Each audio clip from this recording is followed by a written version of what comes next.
Sila Yang Berhormat Datuk Kawan. Oh, terima kasih Timbalan Speaker.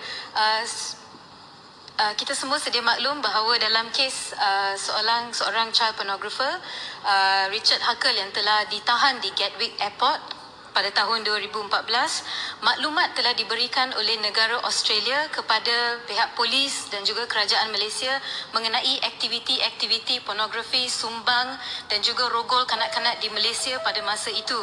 Tetapi kerajaan Malaysia tidak bertindak pada masa tersebut dan sehinggalah Richard Huckle keluar daripada Malaysia sampai di Gatwick baru beliau ditangkap. Saya ingin tanya, memandangkan teknologi untuk menjejaki ataupun menangkap mana-mana pihak yang membawa pornografi kanak-kanak dalam telefon bimbit mereka ataupun laptop mereka yang masuk ke negara Australia ataupun Task Force di Australia dapat tangkap mereka, adakah kerajaan Malaysia akan melabur dalam teknologi yang sama agar kita tidak perlu lagi menunggu negara lain memberi maklumat kepada kita bahawa ada penjenayah seksual di Malaysia, and then tunggu mereka keluar daripada negara baru ditangkap di negara lain? Setakat mana negara Malaysia mengambil serius isu ini, melabur dalam teknologi dan memberikan latihan yang secukupnya kepada kaki tangan kerajaan untuk menjejaki penjenayah seksual seperti ini? Terima kasih. Sila Yang Berhormat Menteri. Okey, terima kasih soalan Yang Berhormat tersebut. Kita lihat di sini dari segi teknologi yang kita nak gunakan, ianya memerlukan peruntukan kewangan dan bajet daripada Kementerian Kewangan. Kita lihat di kebanyakan negara mereka menggunakan teknologi di mana kalau kita scan, kita masuk ke airport, kita scan, masuk scan tu, handphone scan tu kita dah tahu dah. Scan tu dah tunjukkan bahawa mereka ni ada pornografi atau pedofilia ataupun bahan lucah kanak-kanak dalam handphone. Dah boleh tangkap lah. Tapi di Malaysia ni kita belum ada lagi kerana kita tidak ada bajet lagi untuk memohon kebenaran tersebut.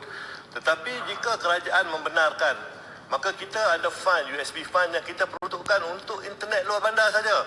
Tapi kalau kita boleh gunakan duit tu, maka diberi kebenaran, maka kita boleh gunakan wang tersebut untuk kita gunakan untuk kita beli alat teknologi dan canggih dan sebagainya. Ini adalah buntung pada kerajaan dan Kementerian Kewangan lah untuk kita gunakan peruntukan tersebut. Terima kasih. Yang Berhormat Sedikit Datuk lagi. Wira Haji Speaker, sedikit lagi. bin Haji Hamzah. Adakah Yang Berhormat Menteri akan Yang membawa Berhormat isu ini ke Kawan, Kabinet saya masuk ke soalan untuk ke-10. menggesa Menteri Kewangan Yang Berhormat. untuk mengagihkan sedikit peruntukan untuk projek ini? Ini adalah penting. Batu Kawan, saya tak jemput Batu Kawan. Nak minta penjelasan Saya saja. tak benarkan. Adakah Saya nak pergi kementerian pada akan soalan membawa lisan. isu ini ke Kabinet? Sangat penting. Yang Berhormat, Bolehlah Yang Berhormat Berhormat Timbalan boleh Menteri bawa nampak dalam macam nak perbahasan jawab. Yang Berhormat bila nak tanya pada soalan menteri nanti, perbahasan. Sekarang ni pada dalam soalan lisan, Yang Berhormat bercakap luar peraturan. Silakan Yang Berhormat Datuk Wira Haji Amiruddin bin Haji Hamzah. Bismillahirrahmanirrahim. Komiti dalam perbahasan. Ya, saya kena rujuk jawapan tadi seperti yang saya buat sebelum ini. Yang Berhormat Magan dah wakilkan pada kawan-kawan daripada Bukan, saya nak pertikaikan kerana Kabinet dulu tidak setuju ratifikasi dan kerana tidak mahu campur tangan daripada negara luar ke dalam urusan perdagangan dan perniagaan di Malaysia. So tidak betul yang Berhormat menyatakan bahawa kerajaan dulu setuju untuk ratifikasi. Itu tidak betul. Malah Yang Amat Berhormat daripada Langkawi menyatakan beliau tidak setuju dan direstui oleh Kabinet bahawa ia tidak diratifikasi. Saya harap boleh betulkan fakta ini kerana ini memang tidak benar. Terima kasih Yang Berhormat Bagan. Saya ingin menegaskan sekali lagi, Yang Berhormat Bagan sebagai ahli Jemaah Menteri Kabinet pada ketika itu, minit mesyuarat Kabinet mengesahkan bahawa Jemaah Menteri pada 5 September 2018 bersetuju untuk meratifikasi perjanjian tersebut. Semak yang terkini, bukan 2018. Semak 2019 dan 2020. Kalau tidak benar, tolong rujuk kepada bekas Menteri MITI di mana beliau telah membawa perkara ini dan ia tidak disetujui. So janganlah putar belik dan nyatakan yang tak benar. Yang Berhormat Bagan, So, saya harap kita tak saya mahu tidak pernah berpolitik di putar sini. belit. Kita Ya. tak mahu berpolitik di sini. Ya, Kita jangan nak, berpolitik. hanya nak cakap yang benar saja. Ya, Kalau- tidak dipersetujui. kalau tidak, benar- boleh tanya yang berhormat daripada Langkawi juga. Dan kalau benar Yang Berhormat Bagan berminat untuk menyertai perbincangan CPTPP, Yang Berhormat harus menimbulkan dalam perbahasan. Yang Berhormat tidak terlibat dalam perkara ini. Dia bila cakap yang benar tak benar, bukan yang Ya, tak sebab timbul. itu saya- Tapi bila yang berhormat saya jawab beri- tak benar, saya kena betulkan. Yang Berhormat Bagan. Itu saja. Saya Yang memberi Berhormat respon kepada kawan baik Yang Berhormat daripada Bangi yang membangkitkan soal CPTPP, dan saya telah merujuk kepada semua fakta dan dokumen yang sedia You are in ada. cabinet, you're not telling the truth. Come on, speak the truth. Yang Berhormat Bagan, That's not right. why are you Yang Bagan. suggesting you are the only person who Saya can rasa speak the truth? saya rasa Yang Berhormat Menteri telah memberi Saya jawapan. berada di sini berdasarkan fakta yang saya ada. Sila Ya, teruskan kalau Yang Berhormat. Yang Berhormat Bagan boleh bangkitkan oleh bantah Saya dalam teruskan, perbahasan ataupun dalam jawapan Yang Berhormat. notis yang Speaker. sepatutnya. Speaker, tadi Yang Berhormat Gombak telah menyebut nama saya. Saya nak jelaskan sebenarnya menteri Yang saya. Berhormat, saya rasa bekas menteri saya rasa Yang Berhormat kenapa Menteri tak tidak memberi laluan saya- lagi. Saya Saya tak pun beri laluan. boleh menjawab. Terima Tolong, kasih Tuan Yang di-Pertua. Saya teruskan dengan jawapan bagi Yang Berhormat Bangi Menteri, dan Menteri juga belum jawab Yang soalan Berhormat kita Subang. tentang Ya? Menteri, kalau boleh, ya.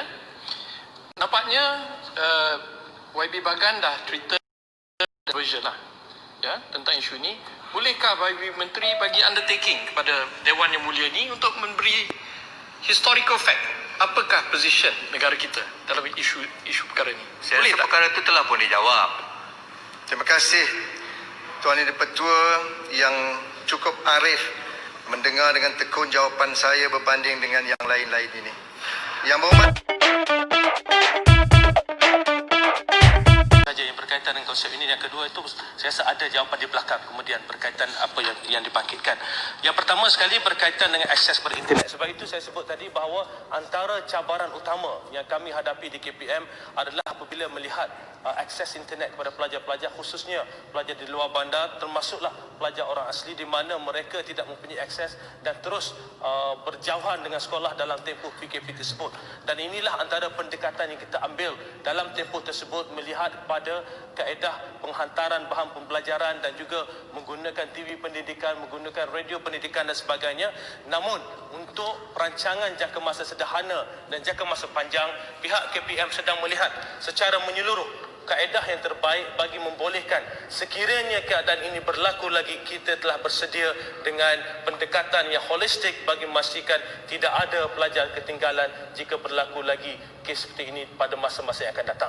Jadi kami, seperti mana saya jawab tadi, bahawa kita sedang membuat satu kerangka khusus bagaimanakah dalam konteks pendigitalan dan juga akses internet bersama KKMM untuk melihat supaya akses ini dapat ditambah baik dan kita dapat pastikan semua pelajar mendapat satu akses yang equitable ataupun saksama. Seterusnya